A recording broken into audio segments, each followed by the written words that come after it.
do it. Let's get right into it. The co-feature we're going to start with, we had top rising prospect Emiliano Vargas versus Alexander Espinoza, 140-pounders. This is the son of Fernando Vargas. This is a guy we talked about many times before now on this show. We did our year-end review. We talked about top prospects, and he was up there. He was mentioned by you as an honorable mention, and he showed again why, right? Now 15-0, 13 knockouts, didn't waste any time, took about 30 to 40 seconds, right hand, finished the job in the first round. I watch these fights, bud, and it's very hard to gauge, is he getting better? Is he that top prospect? What did he learn from this fight? What did we get from this fight? But nonetheless, an impressive KO victory for Emiliano Vargas. What'd you think of this one? Well, first of all, you're smart, but again, I'm not blowing smoke anywhere. Look, truth be said, if I had something bad to say about you, I'd probably just keep my mouth shut. But I have a lot of good to say about you, and you're looking at it through the lens of boxing, not just the lens of a guy talking, where you understand it's not just a matter of getting another win and a sensational win. Also you have to calculate in there who he was in there with. What level was he just destroying now? Was it this level, or that level? And he destroyed a guy that I think was knocked out for the third time, I believe. That's correct. And a guy from Ecuador with his first fight in the United States be in this fight. Yeah, so he didn't travel too well. We had he was hidden away a little bit. He came from over a far way to come and fight. And look, sensational result, sensational.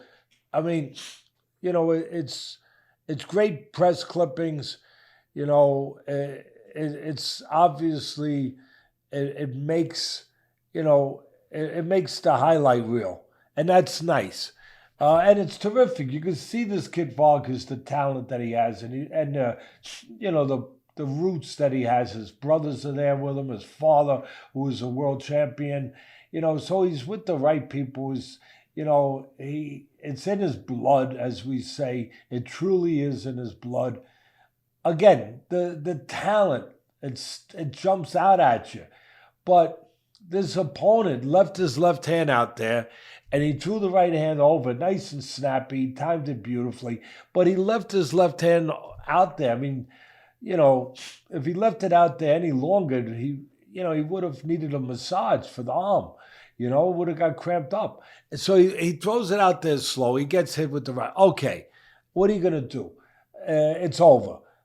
But the thing that I had a little bit, and again, we're probably the only show, not probably, we are the only show who's going to go down these roads because they're there to go down.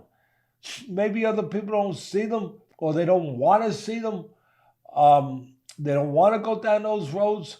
But I made a commitment when I started this podcast years ago that we were going to be the x-ray machine, the CAT scan of boxing, the best we could.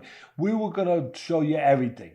We were going to show you the bones, the tissues, all of it. We weren't going to gloss over anything. And in this case, he got hurt. And then if you watch the replay of it, and maybe, Bennett is so great, Richie's so great. We're so blessed to have the team we have here to help us. Really. I know what you're about to say. I just want to say one thing, bud. There is some copyright stuff with Top Rank with inserting video clips. If we can, that will be shown. But if you guys don't see it, that's the reason why. Yeah, and they're the only ones. You've told me many times that Top Rank's the only one where... Maybe not the only one, but they are stricter than others. Yeah, they're very strict with it. So if we can get to watch it and show it to you, we will. But you watch it on your own then. I'll just give you the oratory. I'll just give you the walkthrough with it, the blow by blow, if you will. He gets hurt with the right hand. The left hand's left out there. He gets hurt, staggered with that. And then as he looks like he might be going down, and he is going down, All of a sudden, Vargas does what a prospect would do. He comes at him looking to throw something else. And all of a sudden, he jumps down. Like you could see that he wasn't gone. At first, you thought he was consciously gone. In other words, almost semi-unconscious or semi-conscious. And he's grogged. You think he's groggy, he's about to fall all the way down. And all of a sudden, he sees Vargas coming at him to throw something else. He makes sure he ducks down and gets to the ground. If you're conscious enough, if you're aware enough to be able to make that assessment and that reaction to not get hurt, guess what? You're not as hurt as we thought you were. You're not quite as hurt as we thought you were. As sensational as it looked, as I get it. It's a highlight reel. I know, but I'm a boxing guy my whole life. I look all the way through. And I do know what I saw. The guy's going like this, and then all of a sudden he sees Vargas go, whoop! He makes sure that he just gets underneath what's coming at him so he doesn't get hit again. And then he tries to get up. After seeing that, I'm sorry, my opinion has been already formed a little bit, maybe tainted a little bit, where I see him try to get up, on his arm, and he's putting his elbow up, and he's leaning, and then he tumbles this way. He's looking like Trevor Berbick against Tyson, but except that I don't know that he was as hurt as Trevor Berbick. Maybe he was, but again, I have to be a little suspicious when I see, and please watch it if we can't show it to you, when I see that he's starting to go down after the initial right hand, and all of a sudden he sees Vargas coming to deliver another blow, and what's he do? He literally, physically asserts energy to dart underneath it. And then he struggles to get up, and he flops, and he flips, and it's pretty dramatic. Look, at the end of the day, I had to bring that up. Other than that, Vargas is a terrific looking prospect with terrific talent, with terrific people behind him. Now it's time to start stepping up.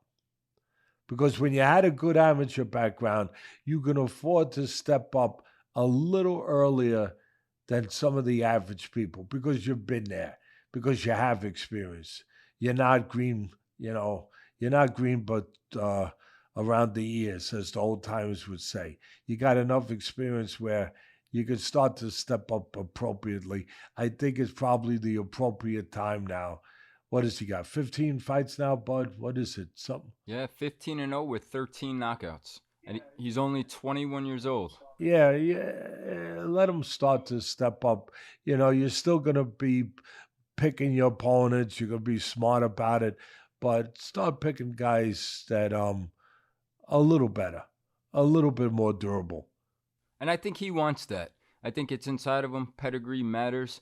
And, man, this kid could make a ton of money, right? He's got some skills. He's got the last name. He's got the Mexican fan base. And he's got the looks. He could sell some tickets. What does that make you remind you of there, Bud, when you just described those three things? Good looking, talent, fan base. Ryan Garcia? There it is. Yeah, very similar. Now, don't go crazy out there. We're not saying that, he's going to go down that road or this, but up to a certain point in Ryan Garcia's, up until the Campbell fight, which was the biggest win of his career, I think, Garcia, at that point, up to that, things started changing a little bit after that. But up to that point, Garcia, boy, it was nothing but upside. Bright skies, sunny days. You're a good-looking kid, great fan base. Everything that you just, Mexican heritage with the great history there. Everybody was great tradition. Everybody was excited. I think that there are similarities in that way. There's something to build here. No, absolutely. And I think you nailed that. When I watched this fight, I thought exactly what you said. He did react. He wasn't aware enough to duck and also moved his hands up, still trying to protect as he was ducking. As you said, and it kind of ties in perfectly as we started off this segment with Top Rank, the fans aren't dumb. The fans feel the same way. A lot of people are saying, was it a dive? We're not saying that, but the optics didn't look good. The opponent for the last show ever on ESPN was horrible. And take nothing away from Vargas. He did what he was supposed to do, but he was a minus 10,000 favorite going into the last ever show. This was the opening bout for the last celebration, and we got what we've been getting. And it proved to me what we just said this entire time in the introduction.